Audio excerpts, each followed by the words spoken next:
когда был конфликт в Карабахе, даже несмотря на то, что были убиты российские миротворцы, посчитали, что, ну, в общем-то, между дружественным народом Армении и дружественным режимом в Азербайджане идет конфликт, и надо его наконец-то закончить минимальными потерями. И многие тогда предупреждали, что, уйдя с Карабаха, Россия откроет дорогу на дальнейшие притязания Азербайджана. Но было принято такое решение, что, в общем-то, согласиться с тем, что происходит в Карабахе. Сейчас камень преткновения – это Зангертурский коридор. Если в данный момент времени гарантом транзита азербайджанских грузов через территорию Армении должна была выступать Россия. Мы знаем, что американская компания уже рассчитывает, и их аналитики выкладывают публично в СМИ расчеты. Они считают, что коридор после того, когда будет организован, который соединит две территории Азербайджана через территорию Армении, отрежет Армению одновременно от Ирана. Это большие деньги. Это большие деньги. Они просчитали около 20 миллиардов долларов в год будет получать компания американская, которая будет осуществлять транзит. При этом кардинально снижается загрузка российских портов. Мы будем терять деньги. Они будут зарабатывать, а мы будем терять.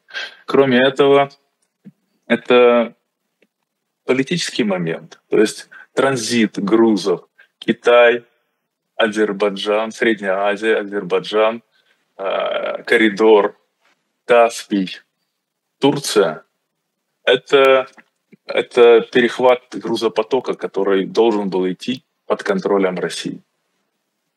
Это распыление движения грузов. И самое главное, что это не только деньги, но и политический вопрос. Видите, как Пашинян сделал? Он вину за то, что Армения потеряла Карабах, возложил на Россию. И достаточно умело это провернул, сохранив поддержку населения Армении.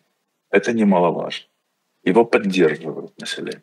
Если бразды и контроль над коридором будет не в руках армян, если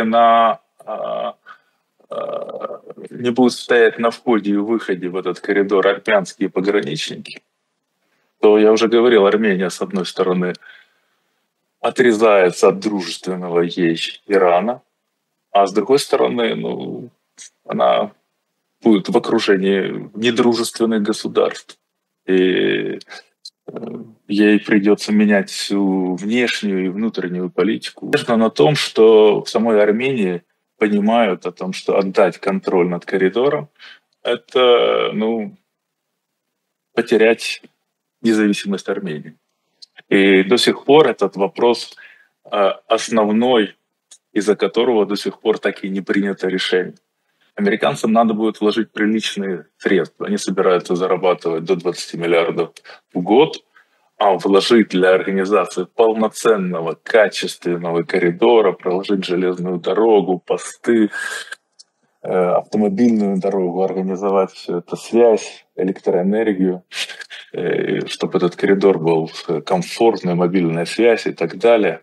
Это около 100 миллиардов долларов. И они внимательно смотрят на реакцию России и на реакцию Армении. Если Армения будет возражать, продавливать это решение будет очень сложно. Но мы видим, что Турция работает в этом направлении. Я хочу сказать, что вот по слухам из Азербайджана на них было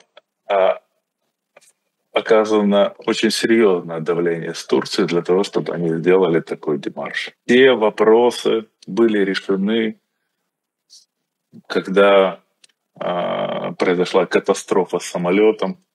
Все вопросы были улажены, и Россия собиралась выплачивать там какую-то компенсацию. Как обычно это делают с друзьями. Созвонились не публично, договорились. Очевидно, все действия Баку направлены на разрыв отношений с Россией. Были хорошие отношения, долгое время. Баку было одним из партнеров России. Но в какой-то момент времени, я так понимаю, они попали под влияние Турции. Большое количество азербайджанского бизнеса находится на территории России. По-моему, около 10% поступлений идут с территории России. Это большие деньги. Здесь азербайджанские бизнесмены занимаются всем: нефтью, газом, торговлей, рынки, супермаркеты, большие, маленькие, находятся под их контролем. Они зарабатывают деньги, и причем не всегда инвестируют их на территорию России, отправляют их в Азербайджан, на родину.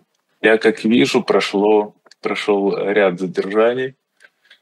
Начали с криминальных каких-то структур, и это правильно. Те, которые нарушали законы, вообще непонятно, почему только сейчас на них обратили внимание. Но хорошо, что хоть сейчас обратили внимание. Но я думаю, вопросы будут задавать все.